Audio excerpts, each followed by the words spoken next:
अस्सलामु अलैकुम वरहमतुल्लाहि वबरकातुह। प्यारे दोस्तों, अल्लाह तबारक व तआला ने एक मखलूक पैदा फरमाई है, फ़रिश्ता, जिसको सरापा अल्लाह तबारक व तआला ने इताअत व फरमाबरदारी बनाया और उसके अंदर किसी तरीके की कोई नाफरमानी का मादा नहीं। यानी अल्लाह तबारक व तआला ने ख़ुद उसकी तारीफ़ में फ़रमाया, ला यासून अल्लाह मा अमरहुम व यफ़अलून मा युमरून। फ़रिश्ते वो मखलूक हैं कि जो अल्लाह की ज़र्रा बराबर कोई नाफरमानी नहीं करते और अल्लाह तबारक व तआला जो भी उसे हुक्म देते हैं वो उसको उसी तरीके से पूरा करते हैं। और एक मखलूक अल्लाह तबारक व तआला ने पैदा फरमाई शैतान, कि जो सरापा जुल्म और इनाद और एक तरह से कह दीजिए कि तमाम बुराइयों की जीती जागती मिसाल कह लीजिए। और एक मखलूक अल्लाह तबारक व तआला ने पैदा फरमाई हज़रत इंसान।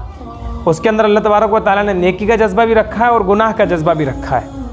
अब इंसान चाहे तो अपने आप को फ़रिश्तों वाले काम करके, यानी ला यासून अल्लाह मा अमरहुम व यफ़अलून मा युमरून वाली सिफ़त अपने अंदर पैदा करके, अल्लाह के जितने भी हुक्म है उसको मुकम्मल करके और अल्लाह की नाफरमानियों से बचकर अपने आप को फ़रिश्तों की सफ़ में भी खड़ा कर सकता है। और वही इंसान अगर चाहे तो अपने आप को शैतान के मुकम्मल कामों पर चलाकर और उसकी इताअत में लग कर और उसकी बहकाई फुसलाई बातों में आकर अपने आप को अल्लाह की निगाह में गिरा भी सकता है।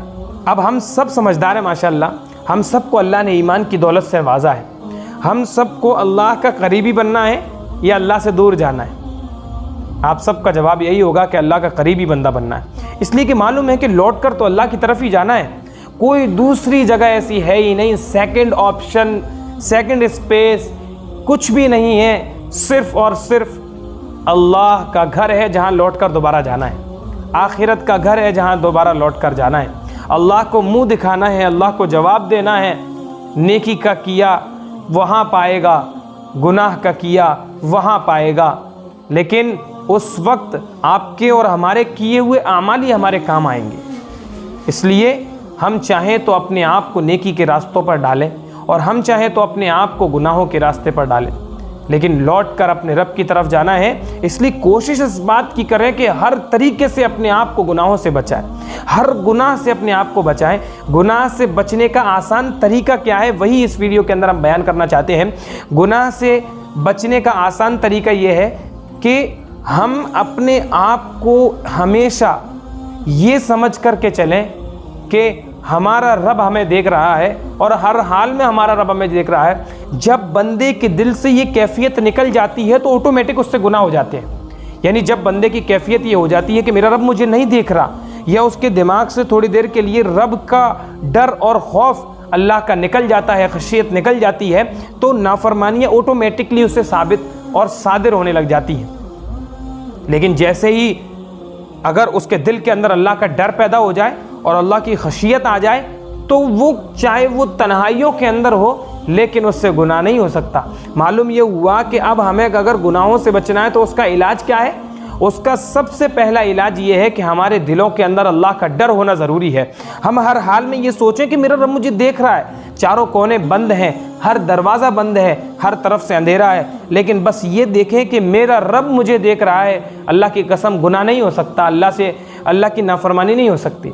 लेकिन अगर ये कैफियत हमारे अंदर नहीं है तो चाहे हम लोगों के सामने ही क्यों ना हो, हम गुनाह को करने से कतराएंगे नहीं, हम गुनाह को करने से दरेक नहीं करेंगे। इसलिए सबसे पहला काम ये करें कि अपने आप को गुनाहों से बचाने के लिए अपने रब का डर अपने दिल के अंदर पैदा करें। दूसरा काम, अपने आप को गुनाहों से बचाने के लिए अपनी सोहबत को तब्दील करके नेक लोगों में अपनी सोहबत इख्तियार करें। यानी अगर हमारा उठना बैठना हम देखें, हम अपना माइंड थोड़ी देर के लिए अपने माइंड को काम पे लगाएं, समझें, अपने आप को समझाएं कि हमारा उठना बैठना, हमारा बोलना चालना, हमारा मिलना जुलना कैसे लोगों के साथ हो रहा है।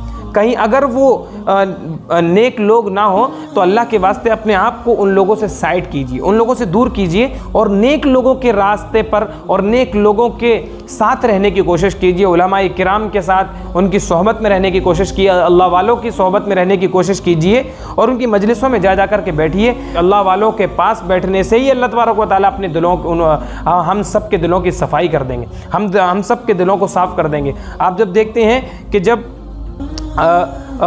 कोई शख्स अपने हम असर लोगों के साथ होता है तो बुराई करने में उसे कोई डर नहीं लगता, और जब वो किसी बड़े के साथ होता है और जब किसी नेक इंसान के साथ होता है तो ऑटोमेटिकली वो गुनाहों से बच जाता है, क्योंकि उसका अदब और उसका एहतराम उसके दिल के अंदर होता है। ऐसी अल्लाह वालों की सोहबत है कि उनकी सोहबत में बैठकर अल्लाह याद आता है। जब अल्लाह याद आएगा तो अल्लाह का डर हमारे दिल में बैठेगा, और जब डर अल्लाह का हमारे दिलों में बैठेगा तो हम हर तरीके के गुनाहों से बचेंगे। बहरहाल आज यही समझाना था कि हम किस तरीके से गुनाहों से बच सकते हैं, और मकसद सिर्फ गुनाहों से बचने का अल्लाह की कसम यही है कि अगर गुनाहों से नहीं बचे अल्लाह की कसम तो ये आंखें बंद होने के बाद फिर अल्लाह तबारक व तआला का सामना होना है। अल्लाह से किस तरीके से हम नज़रें मिलाएंगे, अल्लाह से किस तरीके से हम रहम की उम्मीद करेंगे, ये मैं और आप बखूबी समझ सकते हैं। आप सब समझदार हैं, सब समझने की कोशिश करें और अल्लाह की नाफरमानियों से अपने आप को निकाल कर अल्लाह की फरमाबरदारियों पर चलाकर अल्लाह का नेक और महबूब बंदा बनने की कोशिश करें। अगली वीडियो के अंदर इंशाल्लाह हम कोशिश इस बात की करेंगे कि अगर हमसे कोई गुनाह सरजद हो जाए तो किस तरीके से अल्लाह से माफ़ी मांगे। बड़े से बड़ा गुनाह भी हो जाए तो अल्लाह उसको इंशाल्लाह माफ़ कर देंगे, उसकी कुछ वाक़यात के ज़रिए और कुछ मिसालों के ज़रिए और कुरान और हदीस के दलाइल के ज़रिए हम समझाने की कोशिश करेंगे कि गुनाहों की माफ़ी अल्लाह से किस तरीके से मांगी जाए और अल्लाह हमें उस वक्त माफ़ भी कर देते। दुआओं में याद रखें। अस्सलामु अलैकुम व रहमतुल्लाहि व बरकातुहू।